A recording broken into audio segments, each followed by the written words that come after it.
I kind of like superheroes. A little bit. Alright, fine, I love superheroes. Like, I really love superheroes. I've been looking up to Spider-Man as long as I can remember, from watching the 60s show on DVD and the Ultimate Spider-Man show on TV as a kid. I know, I wish it was spectacular too. To now, counting down the days to Spider-Man Brand New Day. So let's see how the internet is portraying my favourite character ever. I hate the internet. So recently, am I kidding, this crap ain't recent, people have been complaining that superheroes have gone woke. Which is weird because, like, you read a comic? No! Of course. Okay then, gang. Strap in. The gender-confused orange explains to you that superheroes have always been woke. Let's start with representation and...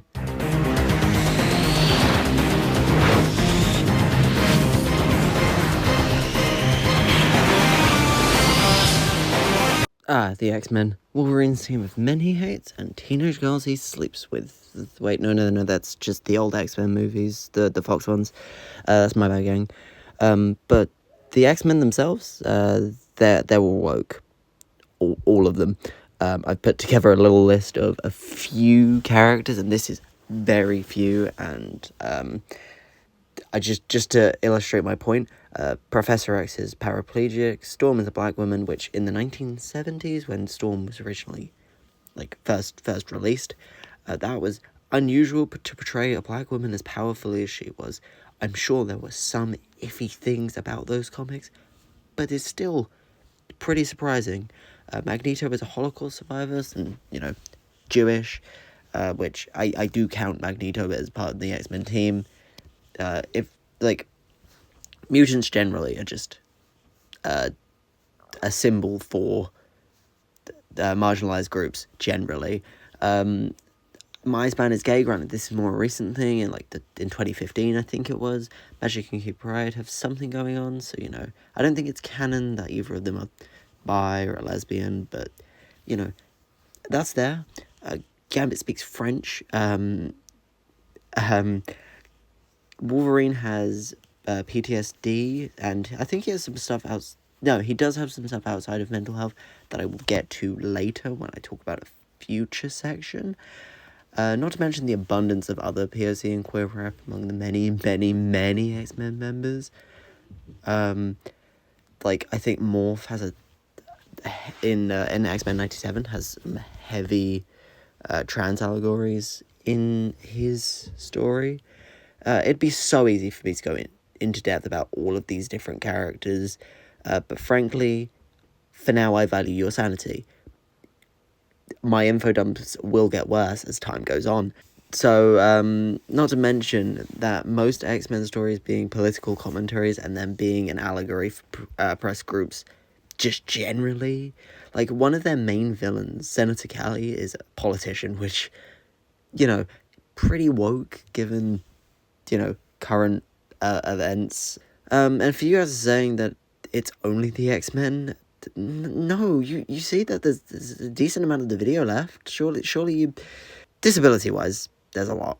Most notably, Daredevil being blind, Hawkeye being deaf, Riddler is OCD, and a few non-canon ones that are still pretty popular, like Mr. Fantastic being autistic, and Spider-Man having ADHD.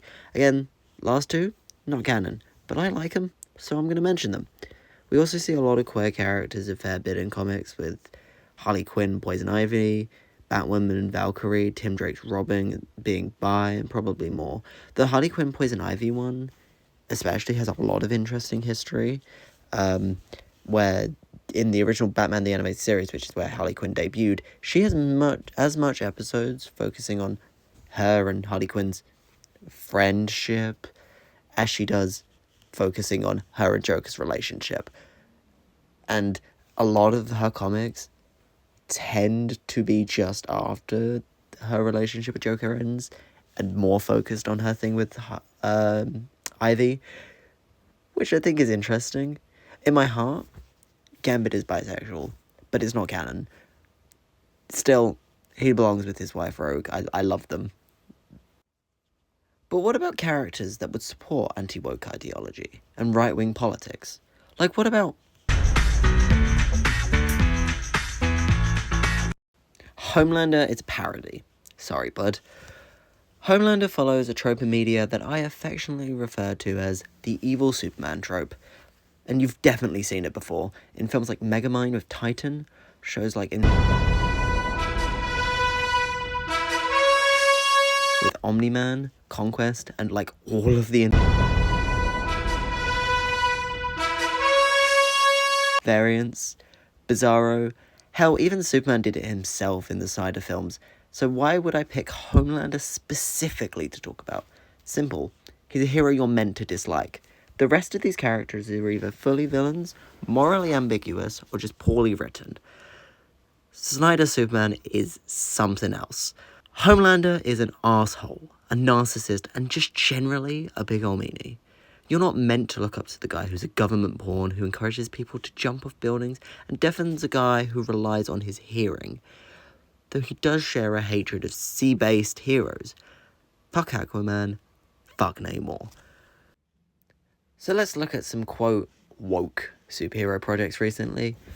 People complained that Superman 2025 was woke due to Superman being presented as weak, which is just good storytelling. In the first scene, Superman has been beat up. It's good for setting up that, oh, the yellow sun heals him, which is not information I would have known because I'm not a Superman fan or generally a DC fan. I'm more of a Marvel person myself.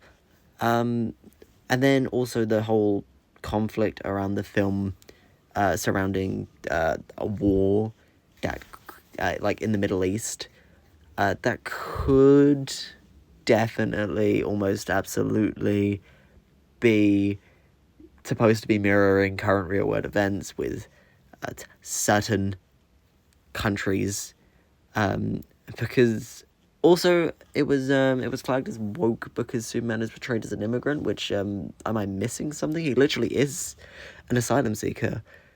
Would people genuinely think Superman supports ICE? I doubt Superman had his papers in order when he landed in the US. He was a baby and crash landed from space.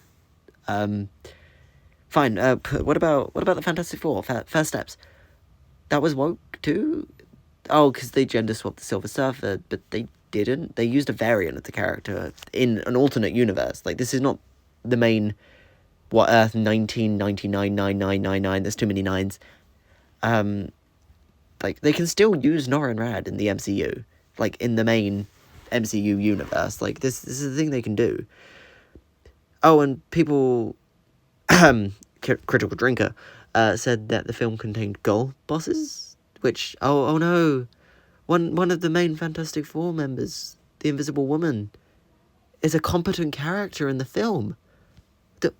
What would we do? This is, it's an unwatchable film, truly.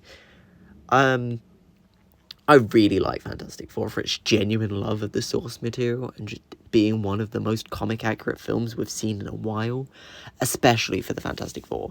Fant Four Stick was the worst superhero film I've ever watched. And despite this, actual films that I feel like people who complain about this should also be complaining about, like Deadpool and Wolverine, for example, sparked far less controversy when it's heavily implied that the two titular characters engaged in Old Man Yowie. They had sex in the Honda Odyssey. I will not be hearing otherwise. Okay, so Logan has always been canonically straight, yes. Wade has not. He's canonically pansexual, attraction to people regardless of gender. And in the comics, that's, used throughout. That's canon. But I don't think it's necessarily canon in the films, but it's reflected a lot. It's definitely heavily implied. He literally stands up against prejudice all the time, as particularly towards the mistreatment of children. Deadpool 2 has him destroy a prejudiced, I think it's an orphanage, because they are torturing children for being mutants. He's standing up for mutant rights. Back to his queer rap, he constantly flirts with men, which in fairness is in a creepy way, and if he was a real person, would not be okay. But he's the butt of those jokes. He's constantly ignored and portrayed as a creep. And then I think one more superhero show I'm going to mention as a should be complained about is Peacemaker. Both seasons of the show focus on Chris's mental health, which I think is considered woke. I don't know. I don't label things as woke as an insult generally. I don't know if you could tell. But even outside of that, the whole show is about how racism is bad. The Punisher, a deranged lunatic with guns. I'll start with a general idea of his character because I genuinely think he's so misunderstood that I don't think people know who he is anymore. Punisher is an anti-hero who kills people he deems dangerous, mainly criminals. Dangerous criminals, not petty thieves, dangerous criminals, like murderers and other things that will probably get this video flagged if I said it out loud. So tell me why police officers use the Punisher symbol as a way of defending themselves. This symbol stands for protecting the innocent and punishing those who he deems deserve it. He has said it himself. He's not a role model. You're not meant to look up to him, especially not cops. And I imagine he probably wouldn't take kindly to armed people claiming to be upholding the law whilst kidnapping and killing innocent civilians. He actually specifically tells cops not to idolize him and instead idolize someone instead of him. His own favourite superhero, Captain America. Another character that would supposedly support ICE because, oh, Cap upholds American values. That means the government. Which, have you seen the movies? Let's go through all three, shall we? The first Avenger has an entire sequence mocking the politics surrounding the war and the propaganda that he is forced to be a figurehead for, which is really funny to me because if you go to the MCU timeline, the movie that comes immediately afterwards is Captain Marvel, and Captain Marvel is funded by the US military, and approved by it, so is just generally US military propaganda. And then we have the Winter Soldier, in which he destroys the organization that he works for because they're run by Nazis. Captain America always fights Nazis, or, Hydra, which is stand-in for Nazis, realistically, let's be honest here. Then we have Captain America Civil War, where he literally opposes the government. That's straightforward, and I'm not going to deep that whatsoever. Civil War specifically leads to Cap becoming Nomad in the films, which happened in the comics because of Nixon's presidency, where Steve Rogers literally drops the mantle of Captain America because of the Watergate scandal. It's a big fuck you to the US government at the time. I think we should bring Nomad back, but that's just my opinion. And then, I didn't actually write in the script, but I'm gonna improvise it. Brave New World has Red Hulk be the US president. So even Sam Wilson's Cap is unapologetically anti-government when it comes to it. It is worth mentioning how badly Steve Rogers' Cap specifically is represented in X-Men media, where he's strangely anti-mutant for some reason, which completely undermines his whole theme of looking out for the little guy. I don't care if he was born in 1918. Steve is not racist. He fights against oppression. He doesn't cause it. Finally, I want to talk about legacy characters, and how only some characters get criticisms, and I feel that to be unfair. The Ironheart show was immediately written off by many when it released, and while I haven't watched it, I doubt many of the people complaining about it haven't watched it either. One line that particularly got reposted a ton was, would Tony Stark have been Iron Man if he wasn't a billionaire? Which obviously Tony would have. He was a genius and also a great person. Eventually. It takes him a minute, but he does have one of the best character arcs across the entire MCU. And this quote was in the first episode, which kind of signals to me that Riri will grow from this viewpoint as the series progresses and realizes, maybe being Iron Man is harder than I initially thought. And while I'm not personally the biggest fan of Miles Morales outside of the Spider-Verse movies, I feel like he's underutilized outside of those films. When he is used, he tends to turn Peter into a mentor too quickly for my taste, like in the Insomniac games, which I just personally don't like for Peter. But that's my Spider-Man bias. I love Peter Parker. He's my favourite character ever. Other people write Miles off for different reasons, though, and I can't help feel that it's partially due to his race, which is bullshit. Because other legacy characters are not brought up as frequently, like all the Flash variants. I don't think I've seen anyone with a specific problem with Wally West taking on the mantle after Barry Allen. Same with Jay Garrick. And people find a reason to love each version of Robin. My favourite's Damian. I think he's a little shit, and it's so rad. Maybe Marvel fans just complain more, though. That's definitely a possibility, actually. Wait,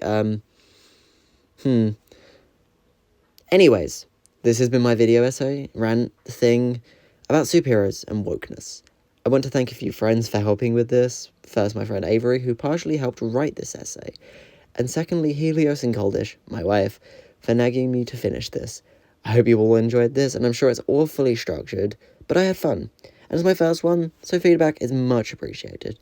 But for now, I'll see you later, and hopefully see you all next time. Wait, comedy comes in threes, doesn't it?